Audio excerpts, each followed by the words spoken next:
Nah, ketika 2017 itu saya kenal sama seseorang, terus 22 Desember itu saya nikah. Nah, ketika habis nikah itu 2018-nya bulan Januari aku berubah total. Bapak saya sakit. Padahal kalau seandainya saya itu pas gila, pasti kan nggak mungkin dong saya minta berobat gitu loh. Saya mau tanya, kesalahan anak saya apa? Anak ini anak yatim, aku bilang gitu. Pokoknya keluarlah kata-kata saya seperti itu loh. Bapak sudah memutus tali silaturahmi. Pada saat Ibu marah-marah itu sadar atau nggak apa yang Ibu lakukan pada saat itu? Tiba-tiba begitu jam 12 saya berubah, tangan saya begini-begini, minggir, minggir gitu. Buka pintunya. Terus dikejar sama adik saya, bukan muhrimnya. Dua makhluk ini apa? Mengganggu-kah? Tujuannya apa kalau menurut Pak Kiai? Karena saya itu kena sumpah leluhur 7 turunan. Terus mata saya dengan doa-doa saya, jikir-jikir saya, itu mata saya melek biasa begini ngelihat-ngelihat tuh ke depannya supaya saya lebih ya, normal sebagai manusia ya. Kira-kira apa solusinya Mas ya? Oke.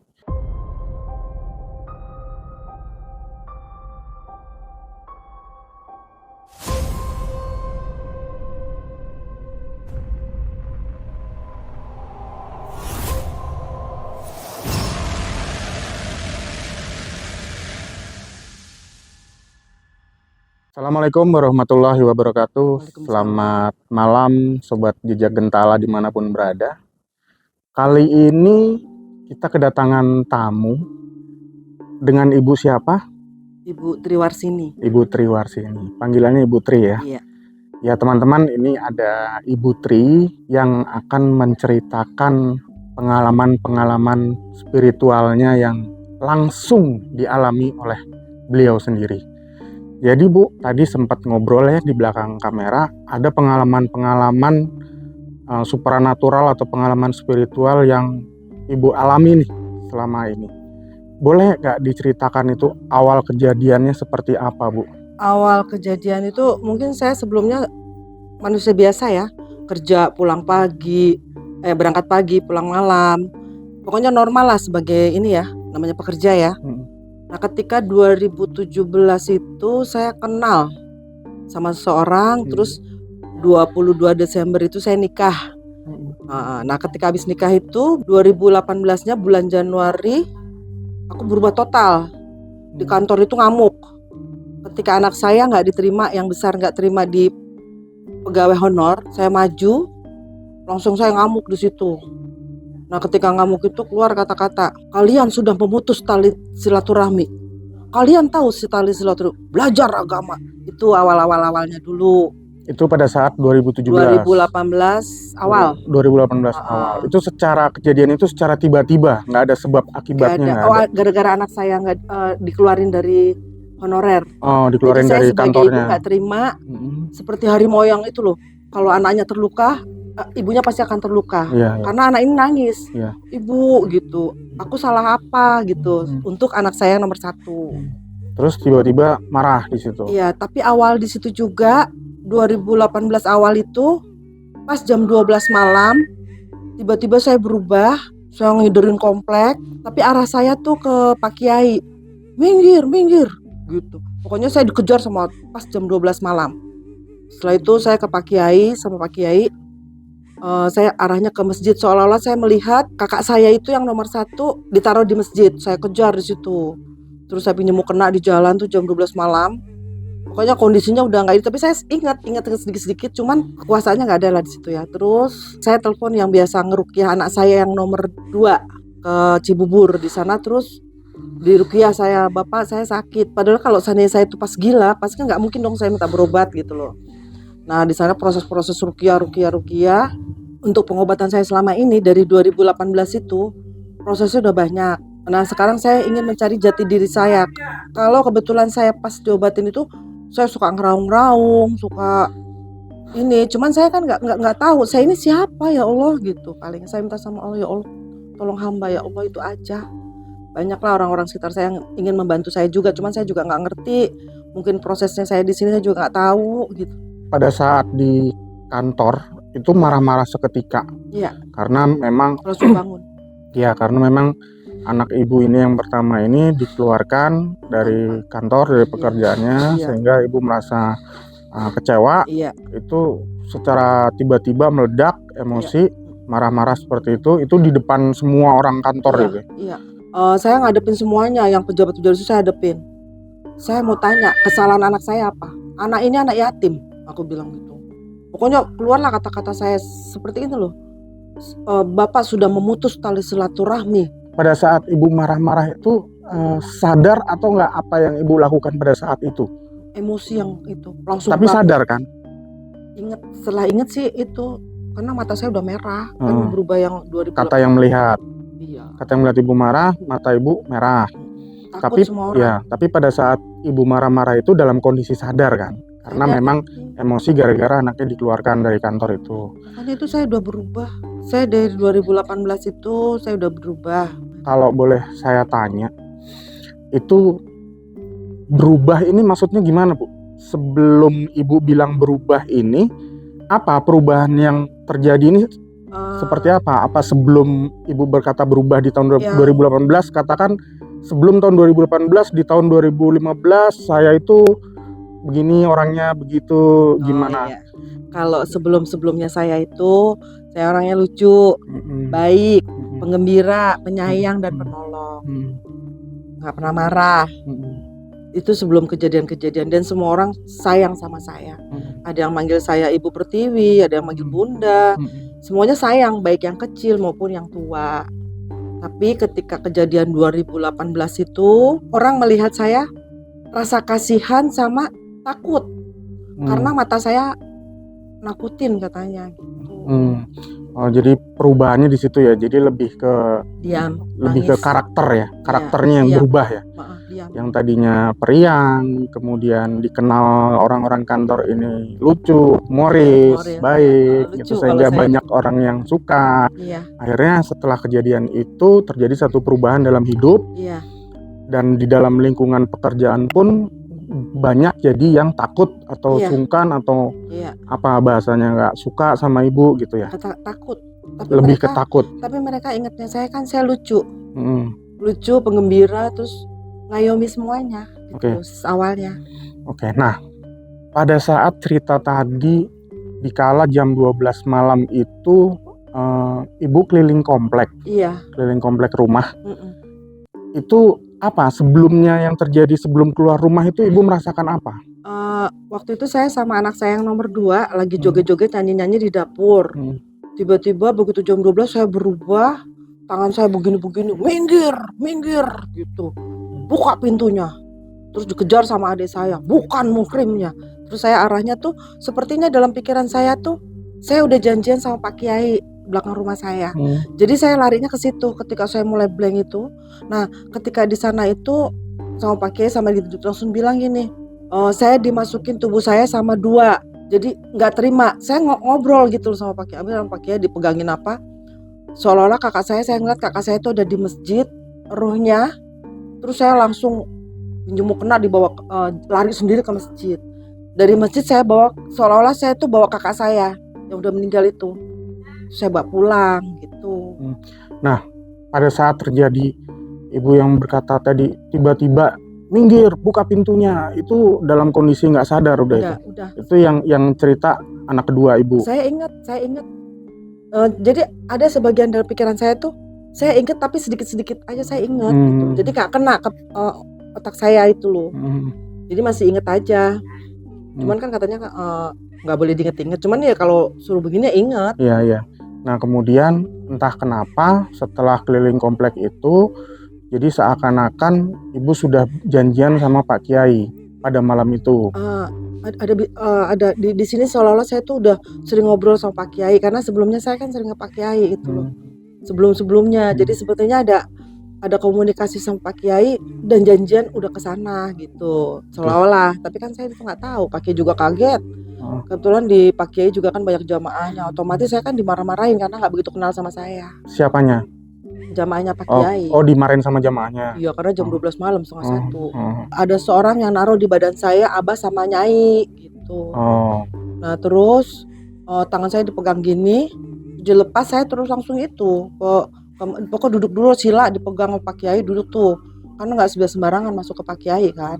Karena saya udah biasa sama Pak Kiai ya, sama istrinya juga akrab ya, nggak nolong nggak termasuk itu. Ya.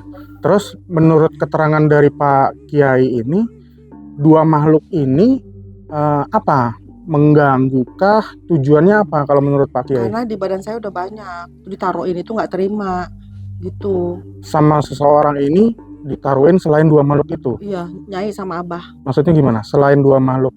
Di tubuh saya udah banyak isinya. Gitu. Sebelum dua makhluk ini ada? Nggak terima. Menurut Pak Kiai. Iya, jadi badan saya nggak terima gitu. Nah, banyaknya makhluk ini dari mana datangnya? Itu saya taunya setelah sekarang ini ya kan. Sekarang saya makin sehat ya. Pak Kiai selalu kalau saya pulang kerja mampir, Pak Kiai obatin aku. Terus kata Pak Kiai, kebanyakan Mbak Tri katanya gitu. Mbak Tri, aslinya Mbak Tri itu masih dipeluk Allah. Sekarang masih leluhur Mbak Tri, tapi banyak banget gitu. Itu nah, kata makanya, Pak Kiai. Ada nggak satu keterangan selama kan Ibu melakukan satu perjalanan tadi ya? Iya. Pada saat kita ngobrol di belakang, Iya. Ibu sudah banyak nih perjalanan untuk mencari solusi atas apa yang terjadi dalam diri Ibu gitu. Nah, pada saat perjalanan sepanjang itu, apa keterangan mayoritas dari orang-orang yang Ibu temui ini, keterangannya apa mayoritas, Bu? Kalau banyak yang saya jalanin ya, kalau dia itu entah ilmunya ilmu apa saya nggak tahu. Cuman saya biasanya kalau udah begitu, saya berdiri tangan saya langsung la ilaha illallah, itu langsung suka ngelawan. Sama si orang yang ngobatin saya gitu. Terus, tapi kalau dia halus-halus ke saya, paling kalau dia cuma pengen tahu paling saya ngeraung-raung. Nah, semakin kesininya kan saya juga semakin tahu. Cuman bingung, saya kan bukan orang yang mempelajari sesuatu ya. Gitu. Jadi ketika dia menjelaskan seperti itu ya aku nggak ngeh apa sih gitu. Ya. Nah, keadaan itu kan banyak nih Bu, selain kita sebelum kedua makhluk yang kata Pak Kiai tadi. Kan bilangnya banyak nih ya, makhluk-makhluk yang ada di belakang Ibu nih. Nah, itu kenapa? Ingat nggak? Ada nggak orang yang bilang kenapa kok bisa banyak gitu? Sebelum kejadian tuh umur saya kan 50 tahun lagi tuh pas. Nah, jadi di umur 50 tahun itu yang dalam tubuh saya ini saya harus tahu. Sebenarnya udah banyak ini dalam pikiran-pikiran saya udah kasih petunjuk-petunjuk. Cuman kan saya karena nggak mempelajari hal-hal supranatural ya. Jadi apaan sih gitu aja. Nah, begitu proses itu berjalan, saya itu kena sumpah leluhur 7 turunan. Kalau Wita yang ke-7, saya yang ke-6 sebenarnya. Wita nih anak kedua Ibu. Iya. Oke, gimana tadi sumpahnya? Kalau menurut yang selalu pikiran-pikiran saya itu suka kadang-kadang kan suka keluar ya petunjuk-petunjuk gitu. Kalau di situ udah dibilangin bahwa saya ini kena sumpah leluhur 7 turunan. Jadi kalau Wita itu yang ke-7, aku yang ke-6. Nah, kalau seandainya Wita itu belakangan sakitnya nggak ada yang nolong, tapi karena Wita itu sakitnya duluan, jadi ketika ibunya sakit, ibunya berjalan sendiri kemana saya pernah bawa anak saya. Nah, ketika saya sakit, saya telepon, Bapak saya sakit, saya melangkah sendiri, berobat sendiri gitu. Jadi udah ada petunjuk-petunjuk bahwa saya itu kena sumpah 7 turunan, tapi kan saya juga nggak ngerti. Ya. Gitu. Itu informasi kena sumpah 7 turunan itu informasi dari? Ketika ibu saya masih ada kan saya sempat ngurusin ibu ya. Di sini kan mungkin entah saya udah normal apa belum, tapi saya nggak kenapa-napa waktu itu. Saya ngeliat ini bukan ibu aku. Kadang-kadang di dada aku suka begitu. Terus ketika ibu saya mau meninggal, saya juga udah ini. Kok ada ini ya? Biasa konsultasi sama Pak Kiai. Ada perempuan raksasa gitu. Terus saya konsultasi sama Pak Kiai. Bapak, aku ngelihat ada orang perempuan pakai ini tapi kakinya rantai kembah. Jadi petunjuk-petunjuk ada terus. Jadi sumpah 7 turunan itu dapat petunjuk atau dapat informasinya dari goib, bukan dari orang yang jadi bilang. Saya nggak tahu, Mbak. Iya. Nah, semuanya. Taunya sumpah 7 turunan itu dari goib itu tadi. Jadi sebelum waktu ibu saya masih ada, saya sempat ngomong, Mbah, aku ini kena sumpah 7 turunan, Mbah. Yo, aku ingat dulu sebelum aku nikah, kamu nanti akan punya anak sendang diampit pancuran. Apa itu Terus sendang diampit jadi pancuran? anak perempuan di antara laki-laki. Anak perempuan di antara laki-laki. Ibu Oke. saya cerita, kok nggak ngerti kata Mbah gitu, kata ibu Mm-mm. aku. Mm. Iya, itu petunjuk datang. Terus cara penanggulangannya itu dulu diruat, cuman ibu saya kan udah lupa. Ketika kejadian seperti ini baru ibu saya ingat Diruat itu diritualin. zaman dulu. Ya. Jadi kebetulan memang saya kerja naik kereta ya. Nah kalau sebelum kerja itu saya selalu nyiapin uang-uang buat sedekah. Mungkin yang nolong saya sembuh itu dari sedekah saya. Oke, Gitu. mohon maaf Bu. Jadi orang tua ibu ini, maksudnya si Mbah ini sempat ada satu informasi mengatakan ke beliau bahwasanya nanti beliau ini punya anak Sendang diampit pancuran. Sendang diampit pancuran tadi, dan itu terjadi. Iya. Nah, jadi dalam keluarga ini ibu satu-satunya perempuan yang diapit saudara laki semua. Iya. Berapa semuanya Bu? 5. 5. Jadi 6. Jadi ibu yang nomor tengah 3. Ibu nomor 3. Nomor 1, nomor 2, nomor 4 sampai ke 5 ini laki-laki semua. Iya. Itu kejadian seperti itu. Iya. Nah, kata Mbah gini, cara nanggulangin ketika anak ini jatuh, adik kakak itu harus ngasih makan aku. Nah waktu itu kan keluarga aku masih komplit ya. Terus aku bilang kasih aku beras, karena kalau sekarang ruatan tuh udah nggak ada. Jadi yang nolong aku ya kekuatan sedekah ketika aku mau kerja naik kereta itu dengan sedekah aku ya gitu. Terus di sini juga banyaklah perjalanan. Saya juga masih menyaksikan mbah saya meninggalnya itu susah. Susah gimana? Udah meninggal hidup lagi, terakhir. Udah meninggal hidup lagi? Iya. Taunya udah meninggal? Kan udah innalillahi. Maksudnya secara medis? Di rumah orang Jawa. Oh, secara. Terus hidup lagi. Jadi kan sampai berapa kali? Maksudnya udah meninggal tuh sudah nggak ada nafas, sudah nggak ada detak, atau melek lagi. Gitu, ya. Jadi waktu meninggal terakhir malah nyebutnya alhamdulillah gitu, karena bisa si mbahnya. Ternyata mbah buyutnya begitu aku cerita sama ibu aku, begitu juga umurnya 100 lebih. Nah, ketika ibu saya kemarin sakit meninggal, itu saya kan sempat ngeliat tuh ada perempuan pakai ini.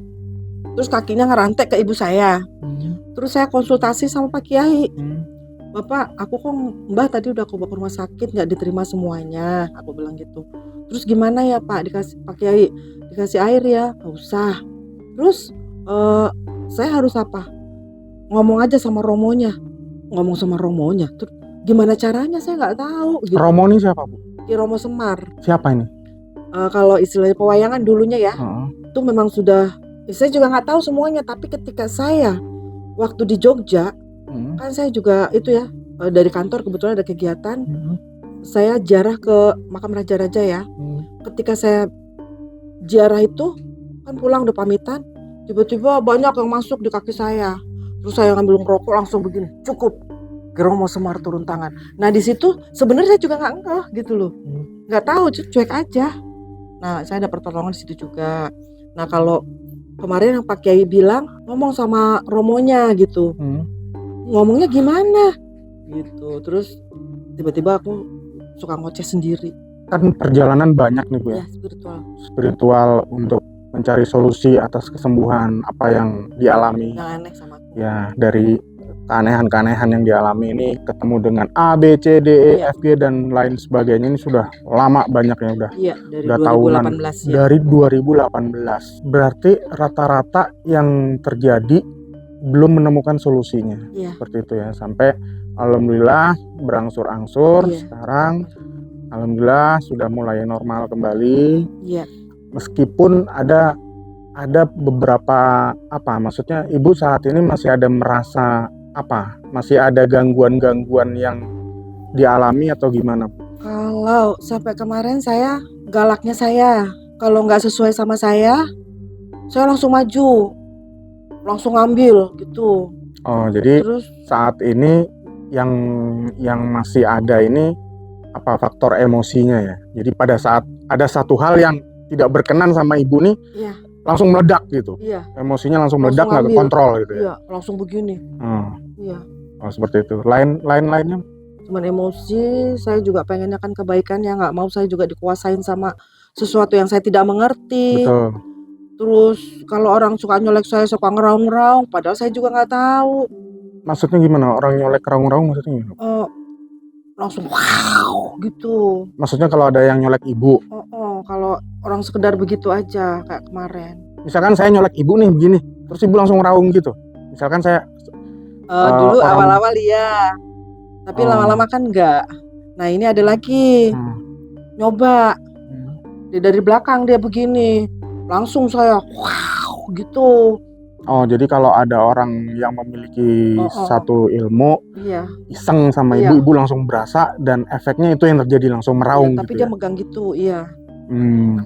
Kalau sebelumnya saya cuma kontrol emosinya aja, nggak bisa kalau ada sesuatu yang nggak benar, saya pasti akan maju gitu loh.